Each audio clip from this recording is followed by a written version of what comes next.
ನನಗೆ ಒಂದಂತೂ ನೋಡ್ತಾ ಇದ್ದ ಅಲ್ಲಿ ಕೂತಿರೋ ನಮ್ಮಲ್ಲಿ ಲೇಡೀಸ್ ಹೆಣ್ಮಕ್ಳ ಮೇಲೆ ಮಕ್ಕಳ ಮೇಲೆ ಇರೋ ಸ್ಮೈಲ್ ನಿಮ್ಮ ಮಕ್ಕಳ ಮೇಲೆ ಇಲ್ಲ. ಯಾಕೆ ಸರ್?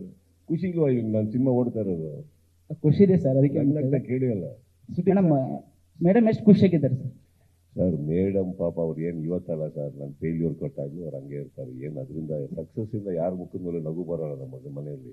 ನಾನು ಎಲ್ಲಿವರೆಗೆ ಕರೆಕ್ಟ್ ಆಗಿದ್ದೀನೋ ಅಲ್ಲಿವರೆಗೆ ನಗ್ತಾ ಇರ್ತಾರೆ, ಸ್ಮೈಲ್ ಮಾಡ್ಕೊಂಡಿರ್ತಾರೆ. ನನ್ನ ತಾಯಿಯೂ ಅಷ್ಟೇ ಸರ್, ನನಗೆ ಸ್ಪಂದಿಸ್ತಾ ಇದ್ದೀನಿ ನಾನು ಸಕ್ಸಸ್ಸಿಂದ ಅಲ್ಲ.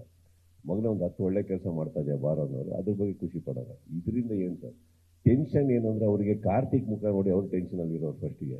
ಒಂದೇನಕ್ಕೆ ಅಂದರೆ ಕಾರ್ತಿಕ್ ಅವ್ರದ್ದು ನೋಟಿಸ್ ಮಾಡಿರ್ತಾರೆ ಸರ್, ಅವ್ರು ಖುಷಿಯಾಗಿದ್ದಾಗಲೂ ಅದೇ ಎಕ್ಸ್ಪ್ರೆಷನ್ನು, ದುಃಖದಾಗಿದ್ದಾಗ ಅದೇ ಎಕ್ಸ್ಪ್ರೆಷನ್ನು, ಯಾರಾದರೂ ಬೈತಾ ಇದ್ರು ಅದೇ ಎಕ್ಸ್ಪ್ರೆಷನ್ನು, ದುಡ್ಡು ಎಣಿಸ್ಬೇಕಾದ್ರೆ ಅದೇ ಎಕ್ಸ್ಪ್ರೆಷನ್, ದುಡ್ಡು ಕೊಡಬೇಕಾದ್ರೆ ಅದರಲ್ಲಿ ಸ್ವಲ್ಪ ಕಳೆದೋಗ್ತಾ ಇರ್ತಾರೆ ಎಲ್ಲರೂ. ನನಗೆ ಅಭ್ಯಾಸ ಆಗ್ಬಿಟ್ಟಿದೆ ಸರ್. ಸೊ ನನಗೇನು ಟೆನ್ಷನ್ ಇಲ್ಲ. ಆ್ಯಂಡ್ ಇನ್ನೊಂದು, ಈ ಸಿನಿಮಾ ರಿಲೀಸ್ಗಿಂತ ಮುಂಚೆನೇ ಸರ್ ಎಲ್ಲ ಆ್ಯಂಗಲಲ್ಲೂ producer safe, everybody safe sir. Correct sir? Everybody sir. ದೇವ್ರ ದಯೆಯಿಂದ ಕರ್ನಾಟಕದಲ್ಲಿ ಕನ್ನಡ ಚಿತ್ರರಂಗದಲ್ಲಿ ಅದೊಂದು ಅಲ್ಪ ಸ್ವಲ್ಪ ಮಾರ್ಕೆಟ್ ಅನ್ನೋದನ್ನು ನಾವು ಉಳಿಸ್ಕೊಂಡು ಮುಂದಿರೋ ಕಾರಣಕ್ಕೆ ಯಾರು ರಿಸ್ಕಲ್ಲೇ ಇಲ್ಲ ಅಂದಾಗ ಟೆನ್ಷನ್ ಬರಲ್ಲ ಸರ್. ನಾವು ಒಂದು ಕತೆ ಹೇಳೋ ಪ್ರಯತ್ನ ಪಡ್ತೀವಿ. ಕರೆಕ್ಟ್? ಈಗ ಸಕ್ಸಸ್ಸು ಫೇಲ್ಯೂರ್ ಅನ್ನೋದು ನನಗೆ ಎಫೆಕ್ಟ್ ಆಗಲ್ಲ. ಚಿತ್ರರಂಗ ನನ್ನ ಕೈ ಹಿಡಿದಿದ್ದಾಯಿತು, ನಾವು ಚಿತ್ರರಂಗಕ್ಕೆ ನಮ್ಮ ಜೀವನನ ಒಪ್ಪಿಸಿದ್ದಾಯಿತು ಅಂದಮೇಲೆ ಅದು ಕನ್ನಡ ಚಿತ್ರರಂಗದಲ್ಲಿ ಇಲ್ಲಿ ಸಕ್ಸಸ್ಸು ಫೇಲ್ಯೂರ್ ನನಗೆ ಕೌಂಟ್ ಆಗಲ್ಲ ಸರ್. ಕೌಂಟ್ ಆಗೋದು ಒಂದು ದಿನ ಬೆಳಗ್ಗೆ ಎದ್ದು ನಾವು ಒಂದು ಕತೆ ಹೇಳೋಕ್ಕೆ ಇಷ್ಟಪಡ್ತೀವಿ. ಕತೆ ಒಪ್ಕೋತಾರ? ಕತೆ ಒಪ್ಪಲ್ವಾ? ಒಪ್ಕೊಂಡ್ರೆ ಇನ್ನೊಂದು ಸಿನಿಮಾ, ಒಪ್ಪಿಲ್ಲ ಅಂದ್ರೆ ಇನ್ನೊಂದು ಸಿನಿಮಾ.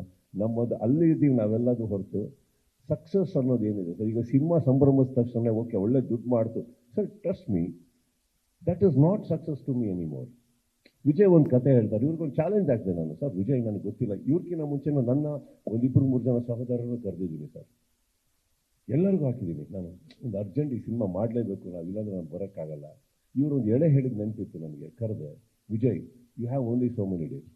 ನಾವು ಅಲ್ಲಿ ನನ್ನ ಪ್ರೀತಿ ಅಂತೀನಿ. ಯಾಕಂದ್ರೆ ಅವರು ಒಂದು ಮ್ಯಾಕ್ಸ್ ಕೊಟ್ಟಮೇಲೆ ಅವ್ರು ಎಸ್ಕೇಪ್ ಆಗ್ಬಿಡ್ಬೋದು ಸರ್, ಇಷ್ಟೊಳಗೆ ಆಗಲ್ಲ. ಈ ಕೇಮ್ ಬ್ಯಾಕ್ 15 ದಿನದಲ್ಲಿ ಒಂದು ಕತೆ ತೊಗೊಂಬಂದರು. ಇನ್ನೊಂದು 16 ದಿನ ಕೂತಿ ಒಂದೂವರೆ ಅವತ್ತು ಫಸ್ಟ್ ಡೇ ಕತೆ ಹೇಳಿರೋದ್ರಿಂದ 1.5 ತಿಂಗಳಲ್ಲಿ ಸಿನಿಮಾ ಹೊರಟೋಗ್ತೀವಿ. ಪಕ್ಕದಲ್ಲಿ ಸತ್ಯಜ್ಯೋತಿ ಅವರು ಇದ್ದರು, ಸಿನಿಮಾ ಮಾಡಬೇಕು ಅಂತ ಇದ್ರು. ಅವರಿಗೂ ನಾನು ಕತೆ ಹೇಳಿದಷ್ಟು ಇಷ್ಟಪಟ್ಟರು. ಒಂದು ಪ್ರೊಡಕ್ಷನ್ ಹೌಸಿಗೆ 1.5 ತಿಂಗಳಲ್ಲಿ ಅಷ್ಟು ಬೇಗ ಎಲ್ಲ ರೆಡಿ ಮಾಡೋದು ಕಷ್ಟ ಇದೆ. ನಮ್ಮ ಅದೃಷ್ಟಕ್ಕೆ ನವೀನ್ ಚಂದ್ರ ಎಲ್ಲರೂ ಸಿಕ್ಕಿದ್ರು. ಅವರು ಶೇಖರ್ ಚಂದ್ರು, ಶಿವು ಬಿಡಿ, ಅವ್ರು ಇನ್ನೊಂದು ಸಿನಿಮಾ ಮಾಡ್ತಾ ಇದ್ರು, ನಾನು ಹೇಳ್ಕೊಂಬಲ್ಲೆ. ಚಂದ್ರು ಅವ್ರು ಫ್ರೀ ಇದ್ರು ಅಂದರೆ ಆ ಟೈಮಲ್ಲಿ ಏನು ಚಂದ್ರು ಇದೀವಿ. ಅಜನೀಶ್ ಅಜನೀಶಿಗೆ ನಾನು ಕೇಳಲೇ ಇಲ್ಲ, ಅಜನೀಶ್ ನನಗೆ ನೀವು ಮಾಡಬೇಕಷ್ಟೇ, ನನಗೆ ಗೊತ್ತು ನೀವು ತುಂಬ ಸಿನಿಮಾಗಳ ಕೈಲಿದೆ. ಅವರು ಇದು ಮಾಡಲಿಲ್ಲ. ಸೊ ನಮ್ಮ ಎಫರ್ಟ್ಸಿಗೆ ಒಂದು ರಿಸಲ್ಟ್ ಇದೆಯಲ್ಲ ಸರ್, ಅದೊಂದು ಕಾಯ್ತೀವಿ. That is got nothing to do with money, that is got nothing to do with housefuls.